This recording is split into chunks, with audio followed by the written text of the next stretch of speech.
Assalamualaikum warahmatullahi ta'ala wabarakatuh, and good day to each and everyone. By the way, I am Ali Farhan Udin of CE 234 Section A. So I am here to discuss the temperature and its measurement. The importance of temperature and its measurement. Okay, so first, when you heard the word temperature, what was the first idea that comes in your mind when you heard the word temperature? Temperature, it is a measure of the energy of molecules in a substance. The hotter they move, or the more they move. It exerts a major influence on biological activity and growth. It also governs the kind of organisms that can live in rivers and the lakes. It is also a physical quantity that expresses the degree of hotness or coldness of a substance. Okay, so let's proceed to the importance of temperature. The importance of temperature is first, it plays a fundamental role in shaping the structure and function of aquatic systems. Second, it also plays a crucial role in medical care, both human and animal also, food, beverages, and agriculture. Third, it is important because of its influence on our water chemistry. The rate of chemical reaction generally increases at higher temperature. And the last one is it is also important in lakes and reservoirs. So that is the importance of temperature in our life, in our community. Okay, next. There are three main skills commonly used in the world today to measure uh, temperature. First, Fahrenheit scale. Second, Celsius scale. And the third one is Kelvin scale. Okay, so let's proceed to the Fahrenheit scale. Fahrenheit scale, it was developed in 1724. It originally established a scale in which the temperature of ice water salt mixture was set at 0 degrees. The temperature of an ice water no salt mixture was set at 30 degrees, and the temperature of the human body was set at 96 degrees. So that is the Fahrenheit scales. The Celsius scale and the freezing point of a water was set at 0 degrees Celsius and the boiling point of water at 100 degrees Celsius. It is commonly used in the most countries of the world other than United States. So that is the Celsius scale. The third one is Kelvin scale. Lord William Kelvin was a Scottish physicist who devised the Kelvin scale in the year 1854. It is based on the idea of absolute zero, the theoretical temperature at which all molecular motion stops and no discernible energy can be detected. The 0 point of Kelvin scale is the lowest possible temperature that exists in the universe. The Kelvin scale was the same unit of division as the Celsius scale. However, it resists the 0 point to absolute zero. 273.15 degrees Celsius. The freezing point of a water is 273.15 Kelvin, and 373.15 Kelvin is the boiling, is a point water, I mean. Okay, so that is the three main skills commonly used in the world today to measure a temperature. So let's proceed.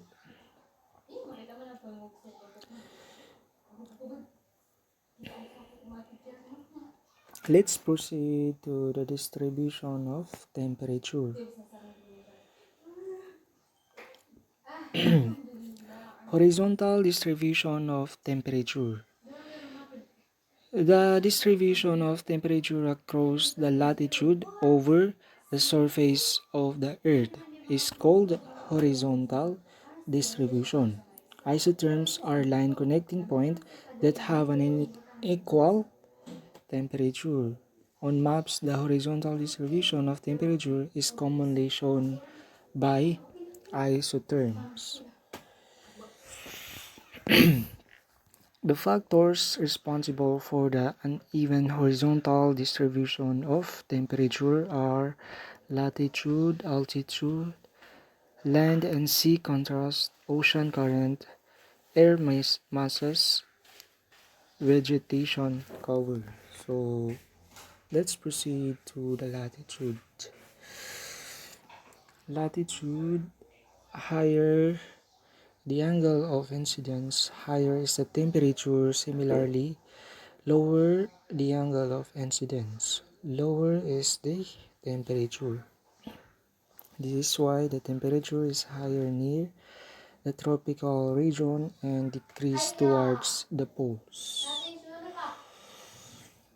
Altitude, the temperature in the troposphere goes on decreasing with increase in height. Temperature decreases at an average rate of nearly 6 degrees Celsius per 1000 meter altitude, which is known as normal lapse rate. Land and sea contrast. Compared to land, the sea gets heat slowly and loses heat slowly, and heats up and cools down quickly. As a result, the temperature is relatively higher on land during daytime and it's higher in water during the night. Also, the places situated near the sea come under the moderating influence of the sea and the land breezes, which moderates the temperature. Number 4, ocean currents. Ocean currents are of two types. It has two types, which is warm and cold. Warm currents make the coast along which they flow warmer, while the cold current reduces the temperature of the coast along which they flow. Number 5, air masses. Like the land and the sea breezes, the passage of air masses also affect the temperature. Next, vegetation. Vegetation cover. The horizontal distribution of temperature over the globe can be studied easily from the isotherm maps of January and July months, since the seasonal extremes of high and low temperature are most obvious in both northern and southern hemisphere during these months.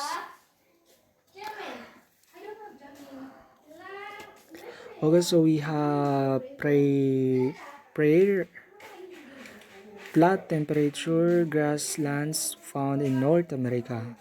Tundra type of biome where the tree growth is hindered by low temperature and short growing season. Savanna, a mixed woodland grassland ecosystem characterized by the trees being sufficiently widely spaced so that the canopy does not close. Okay, so rainforest characterized by a close and continuous tree canopy, moisture dependent vegetation.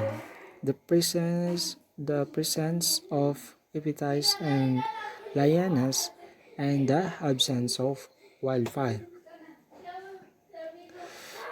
Okay, so horizontal distribution of temperature in January. In the month of January, the sun shines vertically overhead near the Tropic of Capricorn. Hence, it is summer in southern hemisphere and winter in the northern hemisphere. A high temperature is found over the land masses, mainly in three regions of the southern hemisphere.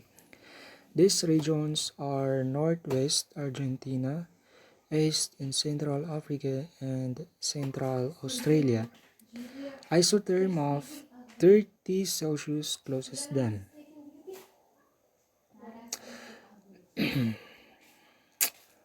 In the northern hemisphere, land masses are cooler than the oceans, as the air is warmer over the oceans than over land masses. In the northern hemisphere, the isotherms bend toward the north poles when they cross the oceans and to the south equator over the continents. In the southern hemisphere, the effect of the ocean is well pronounced due to few land masses. The isotherms are more or less parallel to the latitude, and the variation in temperature is more gradual than in the northern hemisphere.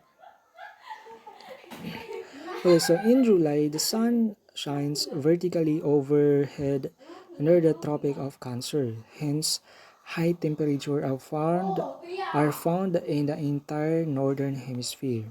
The region having high temperature include southwestern USA, the Sahara, the Arabia, Iraq, the Iran, Afghanistan, desert region of India. Okay, so we have vertical distribution of temperature. The temperature in the troposphere decreases with the increase in the altitude. However, this normal lapse rate varies with height, season, latitude, and other factors. These vertical gradients of temperature is commonly referred to as the standard atmosphere or normal lapse rate. Indeed, the actual lapse rate of temperature does not always show a decrease with altitude. So lapse rate is 6.5 Celsius per 1000 meter, 3.6 Fahrenheit per 1000 feet. So that is the lapse rate. Inversion of temperature. The phenomenon in which temperature increase with increasing altitude temporarily and locally under certain conditions is known as inversion of temperature. Inversion is usually of short duration but quite common nonetheless. Long winter night, clear sky, dry air, and absence of winds lead to quick radiation of heat from the Earth's surface as well as from the lower layers of the atmosphere. This results in the cooling of the air near the Earth's surface. The upper layers, which slows their heat not so quickly, are comparatively warm. During winters, the mountain slopes cool very rapidly due to the quick radiation of the heat. The air resting above them also becomes cold and its density increases, hence it moves down the slopes and settles down in the valleys. This air pushes the comparatively warmer air of valleys upward and leads to the phenomenon of inversion of temperature. Then sometimes the temperature falls below freezing point in the valleys, leading even to the occurrence of frost. In contrast, the higher slopes remain comparatively warmer. Okay, so we have time variation, seasonal variation. The Earth revolves in a complete orbit around the Sun once a year. Since the axis of the Earth is to the planet orbit, the angle of the incident solar radiation varies seasonally between hemispheres. The northern hemisphere is warmer in the month of June, July, and also August because it receives more solar energy that does the southern hemisphere during December, January, and February. The opposite is true. The southern hemisphere receives more solar energy and is warmer. Seasonal variation is variation in time series within 1 year that is separated more or less regularly. It is also caused by the temperature, also rainfall, public holidays, cycles of season or holidays. Variation with latitude. The shape of the Earth causes geographical variation in the angle of incident solar radiation since the Earth is essentially spherical.